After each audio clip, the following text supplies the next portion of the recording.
তো আমরা আজকে রাসূল সাল্লাল্লাহু আলাইহি ওয়াসাল্লামের জীবনের যে অংশ থেকে কথা বলার চেষ্টা করব সেটি হচ্ছে আল্লাহ রাসূল সাল্লাল্লাহু আলাইহি ওয়াসাল্লাম মিরাজ থেকে ফিরে আসলেন। মক্কার অবস্থা কি? মক্কায় এত প্রতিকূল পরিস্থিতি যে আল্লাহ রাসূল সাল্লাল্লাহু আলাইহি ওয়াসাল্লাম বাইরে বেরোতে পারেন না। চতুর্দিকে নির্যাতন, তার উপর নিষ্পেষণ, অত্যাচার, মানে যত ধরনের অত্যাচার হতে পারে আল্লাহ রাসূল সাল্লাল্লাহু আলাইহি ওয়াসাল্লামের চতুর্দিক থেকে নজরদারি। তার চাচা নাই, আবু তালেব ইন্তেকাল করেছেন। যে স্ত্রী তাকে বুকে আগলিয়ে রাখতেন, সবসময় প্রোটেকশন দিতেন, খাদিজাও চলে গেছে। আল্লাহ রাসূল সাল্লাল্লাহু আলাইহি ওয়াসাল্লাম বড় একা হয়ে পড়েছেন। তার মনে হলো ডাইনে বামে সামনে পিছনে আমার আত্মীয় আপন নিজের বলতে আর পৃথিবীতে কেউ নেই। ছোট ছোট এতিম 4টে সন্তান নিয়ে আল্লাহ রাসূল সাল্লাল্লাহু আলাইহি ওয়াসাল্লাম খুব মুসিবতের মধ্যে পড়লেন। তখন আল্লাহ রাসূল সাল্লাল্লাহু আলাইহি ওয়াসাল্লাম চিন্তা করলেন, আল্লাহ তাআলা আমাকে যে দায়িত্ব দিয়েছে, আমার যত কষ্টই হোক সেই দায়িত্ব পালন করতে হবে। আল্লাহ রাসূল মিরাজ থেকে ফিরে এসে ওয়াদিয়ে জিন, যে জায়গায় তিনি জিনেরা তার কাছে ইসলাম গ্রহণ করেছিল, আমরা শুনেছি না, ওই জায়গা থেকে তিনি আরেকজন লোকের প্রোটেকশন নিয়ে মক্কায় প্রবেশ করলেন।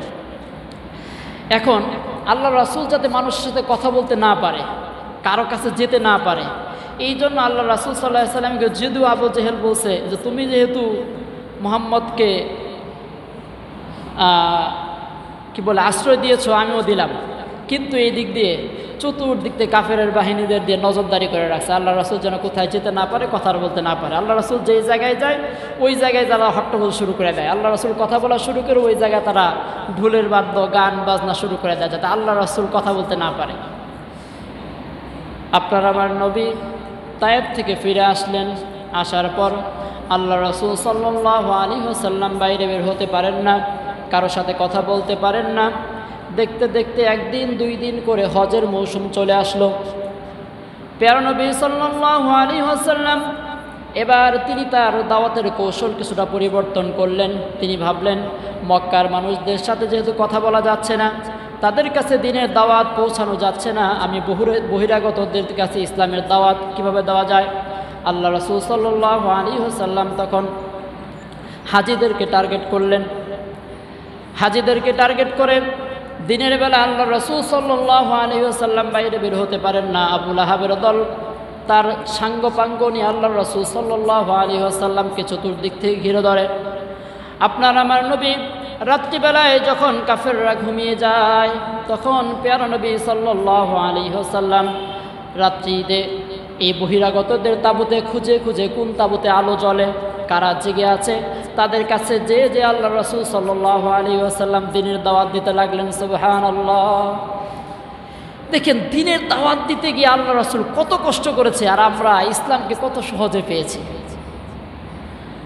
তো সাহাবায়ে কেরাম আল্লাহ রাসূল সাল্লাল্লাহু আলাইহি ওয়াসাল্লাম নিজের গায়ের তাজা রক্ত ঢেলে দিয়ে ইসলাম কায়েম করছেন। এই জন্য তাদের কাছে ইসলামের যে মূল্য, আমাদের কাছে এক মূল্য নাই। এরকম করে আল্লাহ রাসূল সাল্লাল্লাহু আলাইহি ওয়াসাল্লাম দ্বীনের দাওয়াত দিতে লাগলেন। তো একদিন আল্লাহ রাসূল সাল্লাল্লাহু আলাইহি ওয়াসাল্লাম আকাবা গিরি সংকটের কাছে তিনি গেলেন। রাত্রি অর্ধেক রাত পার হয়ে যাওয়ার পর আলো আধারির মাঝে আল্লাহ রাসূল দেখতে পেলেন কয়েকজন যুবক বাইরে দাঁড়িয়ে গল্প করছে। আল্লাহ রাসূল আস্তে আস্তে তাদের কাছে চলে গেলেন।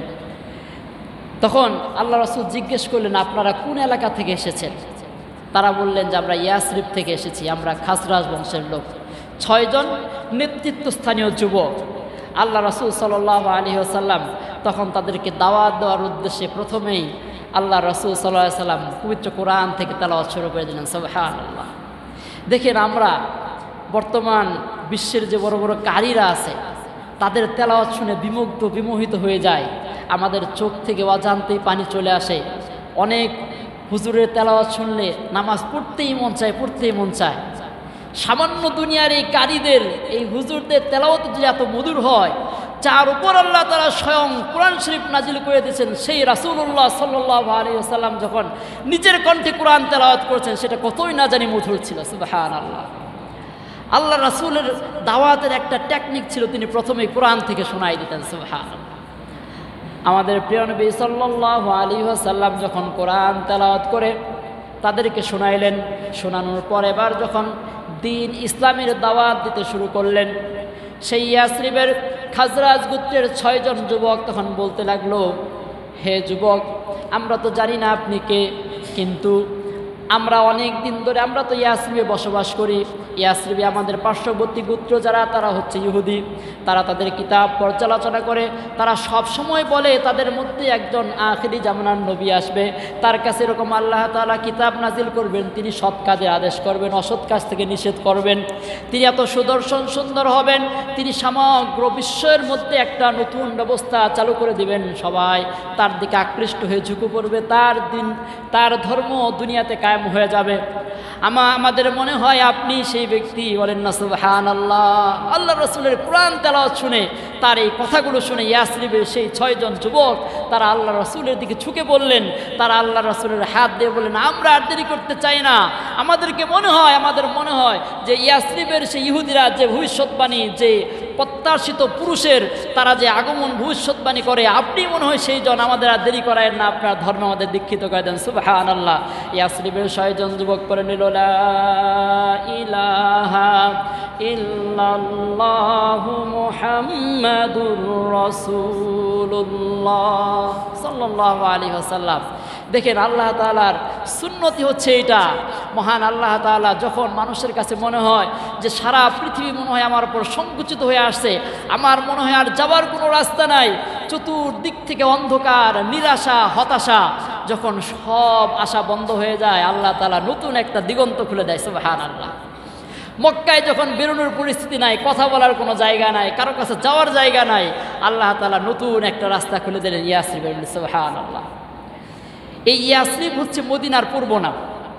মদিনার পূর্ব নাম কি? ইয়াসরিব। মদিনা মানে হচ্ছে শহর, মদিনা শব্দ অর্থ শহর, মদিনার আসল নাম হচ্ছে ইয়াসরিব। আর আল্লাহ রাসূল যখন ওই জায়গায় আগমন করলেন, তখন ওই জায়গার নাম হয়ে গেল মদিনাতুন নবী সাল্লাল্লাহু আলাইহি ওয়াসাল্লাম, নবীর শহর নাম হয়ে গেল। সুবহানাল্লাহ। তো আল্লাহ রাসূল সাল্লাল্লাহু আলাইহি ওয়াসাল্লাম প্রথমেই টার্গেট নিলেন মক্কার বাইরে, যেহেতু মক্কায় কথা বলা যাচ্ছে না, মক্কার বাইরে আমি দ্বীনের দাওয়াত দেই। আর আল্লাহ রাসূল টার্গেট করলেন কাদের? যুবকদের। কারণ ইসলাম আজকে এই পর্যন্ত এসেছে যুবকদের দ্বারাই। সুবহানাল্লাহ। তো এই জন্য যুবক ভাইদের বলি, আপনাদের দ্বারা, আপনাকে দেখে আরেকজন মানুষ, আপনার বন্ধু যেরকম ইসলামের দিকে আকৃষ্ট হবে, এরকম বয়োবৃদ্ধ যারা আছে তাদের দ্বারা এরকম হওয়ার সম্ভাবনা খুবই কম। এই জন্য আল্লাহ তাআলা এই জন্য কি বলেছেন যে কোন বয়সের আপনার জীবনের, সারা জীবনের হিসাব কিন্তু আল্লাহ চাইবে না।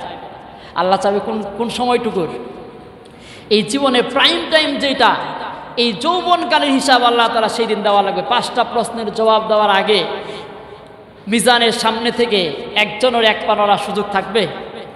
এর মধ্যে একটা প্রশ্ন হচ্ছে যৌবনকালটা কোন রাস্তায় ব্যয় করছে। আজকে রক্তের গরমে, আজকে টাকার গরমে, আজকে ক্ষমতার গরমে, আজকে ধরাকে সরা জ্ঞান করতেছেন, দুনিয়া উল্টায় বলতেছেন, সব কিছু করতে পারছেন, এই রক্ত গরম কিন্তু সব দিন থাকবে না। একদিন রক্ত শীতল হয়ে আসবে, সেই দিন কিন্তু তওবা করেও মাফ পাওয়া যাবে না। যৌবনকালে যে ইবাদত করবেন, সেই ইবাদতের বদলা আল্লাহ তাআলা বৃদ্ধ বয়সের বিছানায় শুয়েও থাকেন, আল্লাহ তাআলা আমলনামায় লিখতেই থাকবে। সুবহানাল্লাহ। আল্লাহ বলবেন, বান্দা যদি এখন শক্তি সামর্থ্য থাকতো, ওই ইবাদতগুলোই তো করতো। আল্লাহ আপনার বিছানায় শুয়ে শুয়ে সেই সওয়াবগুলো দিবেন। এই জন্য যুবকদেরকে বলছি, আসুন ইসলামের পথে ফিরে আসি, ইসলামের দিকে ঝুঁকে আসি। আল্লাহ রাসূল সাল্লাল্লাহু আলাইহি সাল্লাম ইসলামের বীজ বপন করলেন এই যুবকদের ধারায়। মদিনায়, মক্কায় যখন পরিবেশ খারাপ, মদিনায় আল্লাহ তাআলা অনুকূল পরিবেশ করে দিলেন। এবার ওই 6 জন যুবক বললেন, ইয়া রাসূলুল্লাহ, 2 বছর আগে বুয়াসের যুদ্ধে মদিনার ইয়াসরিবের অবস্থা খুবই খারাপ হয়ে গেছে। আউস এবং খাজরাজ গোত্রের লোক একজন আরেকজনের প্রাণের শত্রু হয়ে গেছে, কেউ কাউকে বেলা মেরে ফেলে। তা আপনাকে আমরা দাওয়াত দিচ্ছি, আপনি যদি আমাদের মক্কায় যেহেতু পরিবেশ খারাপ, আপনি যদি ইয়াসরিবে আসেন, তাহলে আপনাকে আমরা নেতা বানাই, আপনি যা বলবেন আমরা সবাই শুনবো, আমরা আপনার অনুসরণ করব।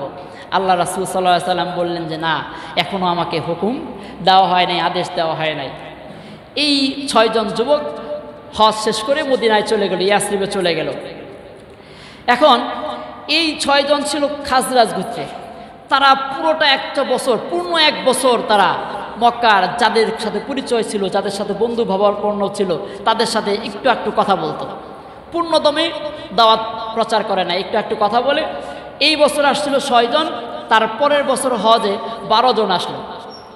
এই 6 জনের মধ্যে একজন আসতে পারে নাই তার সমস্যার কারণে। পুরাতন আসলো 5 জন, নতুন আসলো 7 জন। এই 12 জন পরের বছর আবার হজের সময় আসলেন ওই আকাবার স্থানে। আল্লাহ রাসূল সাল্লাল্লাহু আলাইহি ওয়াসাল্লামের সাথে আবার সাক্ষাৎ। আল্লাহ রাসূল সাল্লাল্লাহু আলাইহি ওয়াসাল্লাম এবার তিনি তাদেরকে আবার সেই দাওয়াত দিলেন। দাওয়াত দেওয়ার পর তারাও ইসলাম কবুল করলো। এই জায়গাটা ছিল আকাবা নামক স্থানে। এইবার যে শপথটা হয় এটা হচ্ছে আকাবার শপথ, প্রথম শপথ বলা হয়। তারা আল্লাহ রাসূলের হাতে হায়াত রেখে বায়াত গ্রহণ করে। এখন যেন আমরা ভোট দেই, আগে ছিল বায়াত। আল্লাহ রাসূলের হাতে হাত রেখে এই 12 জন মানুষ প্রথম আল্লাহ রাসূলকে তাকে নেতা মেনে তার সব কথা মেনে নেবেন এই মর্মে তারা অঙ্গীকার গ্রহণ করলেন। এই ঘটনাটা আছে সহিহুল বুখারীর প্রথম খণ্ডের 15 নম্বর হাদিস, একদম প্রথম দিকের 15 নম্বর হাদিসে উবাদা ইবনে সামিত রাদিয়াল্লাহু তাআলা আনহু থেকে বর্ণনা করেন।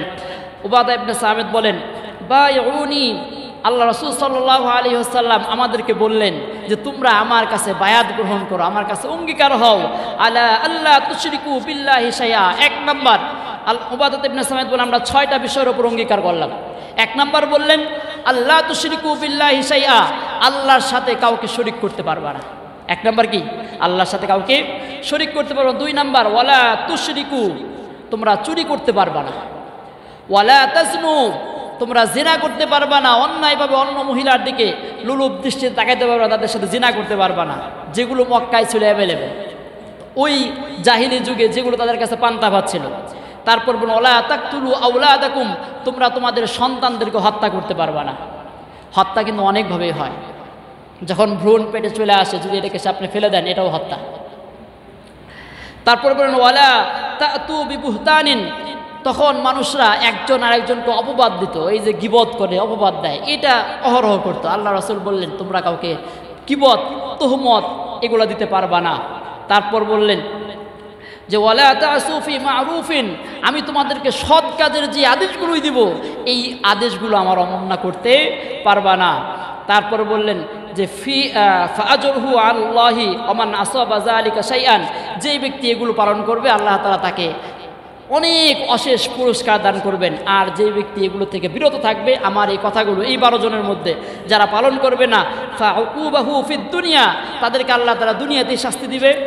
আর যদি ফাহুয়া কাফারাতুল্লাহু, আর যদি আল্লাহ তাআলা এটাকে গোপন রাখে এটা দুনিয়ার কাফারা হয়ে যাবে। ওমান আসাবা মিন যালিকা শাইআন সুম্মা সাতারাহুল্লাহু, বললেন যে ব্যক্তি আমার অবদ্ধ হবে, যদি আল্লাহ তাআলা দুনিয়াতে শাস্তি না দেয়, আল্লাহ যদি গোপন করে রাখে, সেটাকে ইনশা আল্লাহু আফান, আল্লাহ চাইলে ক্ষমা করে দিবে, ওয়া ইনশা আকাবাহু, আল্লাহ চাইলে শাস্তি দেবে। আল্লাহ রাসূল 2টি অপশন রাখলেন। তারপর উবাদা ইবনে সামিত বলেন ফাবায়ানা আলা যালিক, আমরা এই কথাগুলোর উপর আল্লাহ রাসূলের হাতে হাত রেখে কি করলাম? বায়াত গ্রহণ করলাম। সুবহানাল্লাহ। বায়াত শেষ করে তারা ইয়াসরিবের পথে ফিরে যাবে। আল্লাহ রাসূল সাল্লাল্লাহু আলাইহি ওয়াসাল্লাম তাদের সাথে একজন মুআল্লিম পাঠিয়ে দিলেন। সুবহানাল্লাহ। ইসলামের প্রথম কথা হলো পড়ো। ইসলামের প্রথম কথা কি? আল্লাহ রাসূলের উপর প্রথম যে আয়াতটা নাজিল হয়েছে সেই আয়াতটা কি ছিল? নামাজ পড়ো, হজ করো, যাকাত দাও। প্রথম কথা ছিল ইকরা, হে নবী আপনি পড়েন। ইসলামের প্রথম কথাই হচ্ছে পড়ো, পড়তে পড়তে মরো, বিকল্প নাই। আজকে আমরা পড়াশোনা ছেড়ে দিয়েছি, আজকে আমরা গবেষণা সব কিছু ছেড়ে দিয়েছি। সব দেখবেন যত জ্ঞান বিজ্ঞান, যত সভ্যতা, যত যা কিছু আছে সব মুসলমানরা আবিষ্কার করছে। আজকে যত ধরনের বিজ্ঞান বলেন সব মুসলমান বিজ্ঞানীদের হাতে আবিষ্কার, কিন্তু আমাদের হাতে একটাও নেই। সব দখল করে নিচ্ছে তারা পড়াশোনা করতেছে, আমরা পড়াশোনা ছেড়ে দিয়েছি। আমরা যদি ইসলামের প্রথম কথাটা আঁকড়ে ধরতাম, আজকেও সারা বিশ্ব মুসলমানরা শাসন করত। তা আল্লাহ রাসূল সাল্লাল্লাহু আলাইহি সাল্লাম এই যে 12 জন ইসলাম গ্রহণ করলেন, তাদেরকে ওই অবস্থায় ছেড়ে দিতে পারলেন? ছেড়ে দিলেন না। তাদের সাথে একজন মুআল্লিম দিলেন, শিক্ষক দিলেন, যে তুমি তাদেরকে শিক্ষা দিবে আর ইয়াসরিবের মধ্যে ইসলামের বাণী প্রচার করবে। সুবহানাল্লাহ। যাকে পাঠাইলেন তার নাম ছিল মুসআব ইবনে উমাইর। সুবহানাল্লাহ।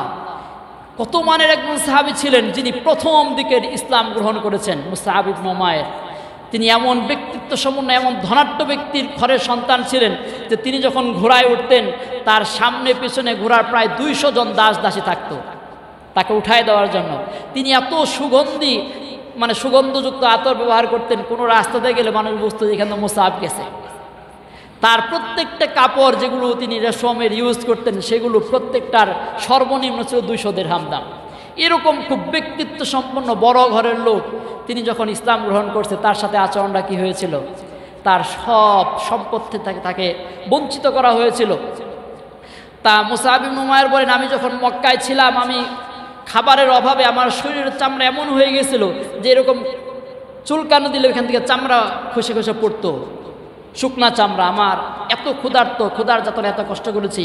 যারা হিজরত করেছিল হাবশায়, ওই প্রথম হিজরতকারী দলে মুসআব ইবনে উমাইর ছিলেন, হাবশায় হিজরত করেছিলেন। তিনি যখন হিজরত থেকে ফিরে আসলেন, আল্লাহ রাসূল সাল্লাল্লাহু আলাইহি ওয়াসাল্লাম তাকে মদিনায় পাঠিয়ে দিলেন যে মুসআব, তুমি এদের সাথে যাও, এদেরকে শিক্ষা দিবা, দ্বীনের শিক্ষা দিবা, কোরআনের শিক্ষা দিবা। সুবহানাল্লাহ।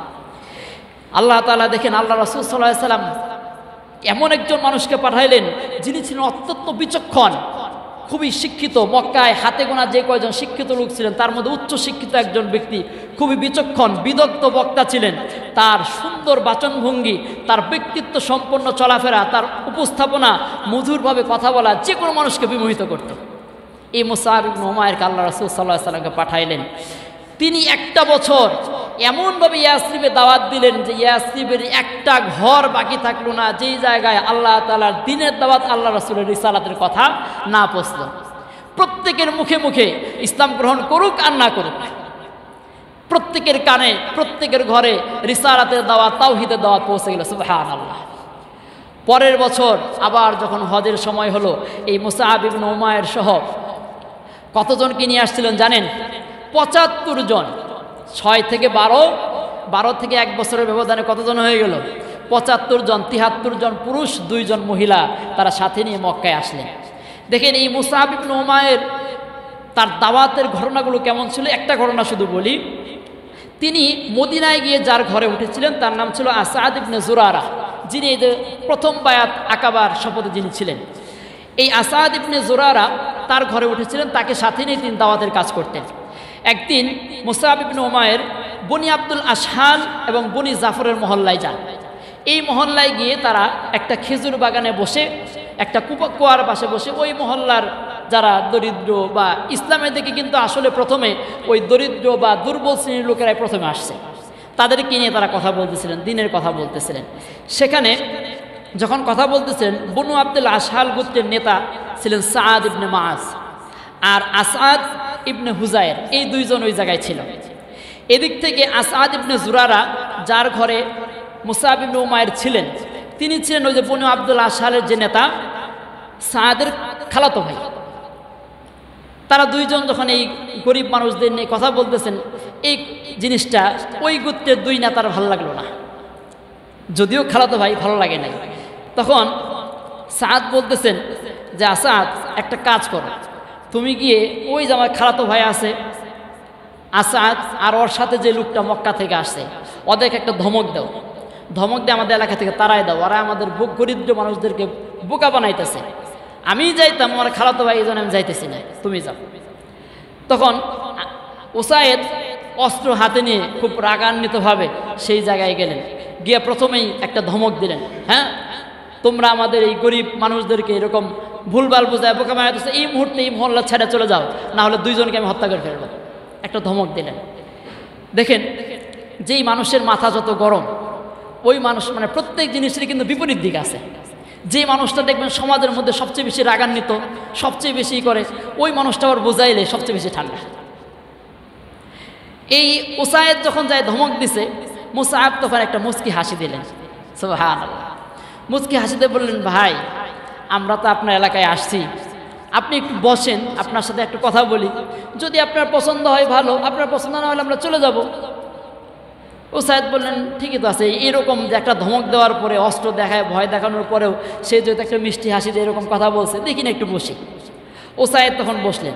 বসার পরে প্রথমেই মুসআব ইবনে উমাইর আল্লাহর কোরআন থেকে তেলাওয়াত শুরু করে দিলেন। সুবহানাল্লাহ। যেই ঘটনাগুলো তারা জানে, কারণ শিক্ষিত মানুষগুলো ওই জামানায় ঈসা আলাইহিস সালামের ঘটনা, মরিয়ম আলাইহিস সালামের ঘটনা, আরও যে ঘটনাগুলো ছিল কোরআনে, এগুলো সুন্দর করে তুলে দেওয়া আছে না, এগুলো জানে। এত সুন্দর বাচনভঙ্গি, এত সুন্দর কাব্যিকভাবে উপস্থাপনা যখন মুসআব ইবনে উমাইর করলেন, শোনার পরে তখন উসাইদ বলতেছেন যে প্রথম কথাটা বলেছেন, মা আহসানাল হাযাল কালাম ওয়া আজমালাহু। তিনি বলেন, কত সুন্দর কথা, কত পাণ্ডিত্যপূর্ণ কথা, এর চেয়ে সুন্দর কথা তার হতে পারে না। সুবহানাল্লাহ। কাইফা তাসনাউনা ইযা আরাদতুম আন তাদখুলু ফিদ্দীন। তিনি প্রথম তাকে দাওয়াত দেওয়ার আগেই তিনি বললেন যে কিভাবে তোমাদের ধর্মে প্রবেশ করতে হয়, কিভাবে তোমাদের ধর্ম গ্রহণ করতে হয় আমার আগে বলে দাও। সুবহানাল্লাহ। আল্লাহর কোরআনের তেলাওয়াত শুনে কত বড় বড় কাফেররা যে ইসলাম গ্রহণ করছে আমরা কল্পনাও করতে পারি না। আসছিল মাথা গরম নেই, এখন কি আর গরম আছে? উসাইদ ঠান্ডা হয়ে গেল। তিনি বললেন ভাই আরো কিছু শোনান, আরো কিছু শোনান। মুসআব ইবনে উমাইর আবার আরেক জায়গা থেকে শোনান, আরেক সূরা থেকে শোনান। এইভাবে শুনতে শুনতে তিনি কালেমা পড়ে মুসলমান হয়ে গেলেন। সুবহানাল্লাহ।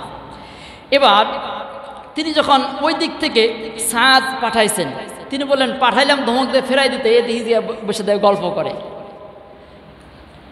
ওসাইদ যখন ফিরে আসলেন, সাদ বললেন কাহিনী কি? তোমারে পাঠাইলাম ধমক দিয়ে ফিরে আসতে, তুমি গিয়ে বসে বললা দেখি। ওসাইদ বললেন ওয়াল্লাহি, তিনি আল্লাহর কসম করে, আল্লাহর কসম, মা রাআইতুমহুমা বাসান, আমি তাদের মধ্যে খারাপ কোনো কিছু পাই নাই। সাদের মাথা তো গরম, দেখে যে ঘটনা অন্যদিকে যাচ্ছে। ওসাইদ তখন একটু কৌশল করলেন। তিনি বললেন যে আমি তো দাওয়াত দিলে পারবো না, যে লোকটার দেখে আসছি তার কাছে যদি একবার পাঠাইতে পারি তাহলে আর কিছু লাগে না। এবার ওসাইদ বললেন যে আমি তো ধমক দিছি, তারা বলছে যে চলে যাবে, কিন্তু আমি আরেকটা খবর শুনে আসলাম যে ওই যে বনু হারেসার সাথে তোমাদের শত্রুতা আছে, তোমার খালাতো ভাই এই জায়গায় আসছে। আমি শুনে আসলাম তারা নাকি অস্ত্র শস্ত্র নিয়ে আসলে তোমার খালাতো ভাইকে মেরে ফেলবে। এখন যতই রাগ করুক, আত্মীয় তো লাভ দিয়ে উঠছে, কি আমার খালাতো ভাইয়ের ধমক দিয়েছে। সঙ্গে সঙ্গে তিনি ওই জায়গায় চলে গেছেন। যায়া দেখে যে না, কোনো কিছুই নাই, তারা দুজন কুয়ার পাশে বসে থেকে সুন্দর গল্প করতেছে। তখন তিনি বুঝতে পারলেন যে উসাইদ আমার সাথে কৌশল করছে। তিনি একটা ধমক দিলেন। মুসআব ইবনে উমাইর আবার বললেন ভাই আপনার এলাকায় আসছি, আপনি বসেন, পছন্দ হলে শুনবেন, না হলে চলে যাবেন। তাও সাদও ইনশাআল্লাহ এইভাবে কি হইলেন, ইসলাম কবুল করে ফেললেন। সুবহানাল্লাহ।